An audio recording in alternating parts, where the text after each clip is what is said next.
నాతోటి నిరుద్యోగులకి అందరికీ నమస్కారం. ఎక్కడి నుంచి స్టార్ట్ చేయాలి? ఏ నోటిఫికేషన్ నుంచి స్టార్ట్ చేయాలి?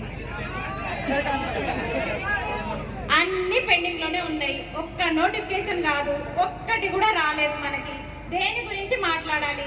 ఏది మాట్లాడినా ఫస్ట్ నేను టీచింగ్ ఫీల్డ్ నుంచి మాట్లాడతా. ఎందుకంటే ఒక టీచర్ ప్రతి ఒక్క ఉద్యోగిని తయారు చేయగలరు కాబట్టి నేను టీచర్ వృత్తిని ఎంచుకున్నా కాబట్టి నేను టీచర్ గురించి మాట్లాడతా. ఫస్ట్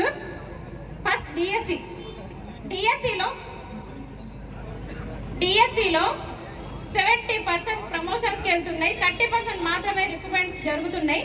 అయితే దీని ద్వారా ఏమవుతుందంటే ఎస్ఏ పోస్టులు తక్కువ ఉంటున్నాయి అన్నట్టు, ఎస్జిటీలకే ఎక్కువ పోస్టులు వెళ్ళిపోతున్నాయి. అది అని చెప్పేసి మేము కోర్టులో కేసు వేస్తే దాన్ని ఏం చేసిరు? ప్రభుత్వం చేతిలో పెట్టిరు. ప్రభుత్వం ఇప్పటికీ కూడా స్పందించట్లే.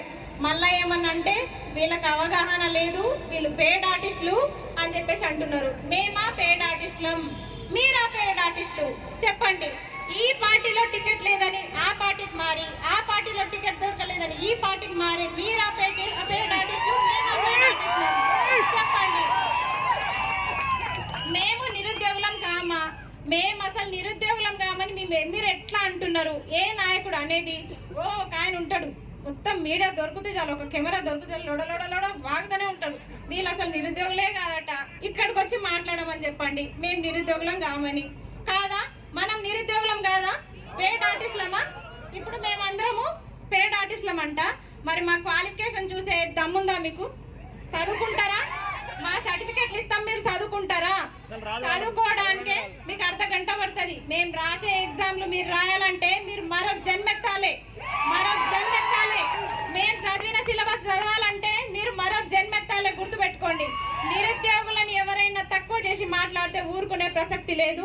ఇంకొకటి ఏమంటే మాట్లాడితే కొట్టడానికి కూడా వస్తున్నారు నిరుద్యోగులని. ఎంత దారుణము! ప్రశ్నించేటోళ్ళని కొడతారా? ఎవరి వల్ల ఏర్పడినరు మీరు? ఎవరి వల్ల ఈ రోజు ఆ కుర్చీలో కూర్చున్నారు? ఆ రోజు మేము కుర్చీలు వదిలేసి మీకోసం పుస్తకాలు వదిలేసి వచ్చినాం కాబట్టి ఈ రోజు మీరు ఆ కుర్చీలలో కూర్చున్నారు. ఈ రోజు మమ్మల్ని మా కుర్చీలో కూర్చొనియకుండా చేస్తున్నారు కదా. మళ్ళీ మీ పతనానికి మీరే కారణమవుతున్నారు. మీరు గుర్తు పెట్టుకోండి. మీ ఎమ్మెల్యే ఎలక్షన్స్ కోసం మేము ఎంత కష్టపడ్డామో మాకు తెలుసు. ఇప్పుడు లోకల్ బాడీ ఎలక్షన్స్ అని చెప్పేసి మీరు డైరెక్ట్ నోటిఫికేషన్కి వెళ్తున్నారు. ఇదెంత దారుణం. అలాగే మాకు నోటిఫికేషన్స్ ఇవ్వకుండా మీరు లోకల్ ఎలక్షన్స్కి వెళ్ళే ప్రసక్తే లేదు. మీరు రైతు భరోసా టక్కుమని వేసిరు కదా, టకీమని వేసిరు కదా. అదే రైతు కొడుకు నీ యొక్క నిరుద్యోగే. మరి ఆ రైతు కొడుకు నిరుద్యోగి అడగడా? నాన్న, ఒక 4,000 కోసం నువ్వు ఆశపడితే 40,000 నా జీతం పోతుంది నాన్న అని చెప్పడా కొడుకు?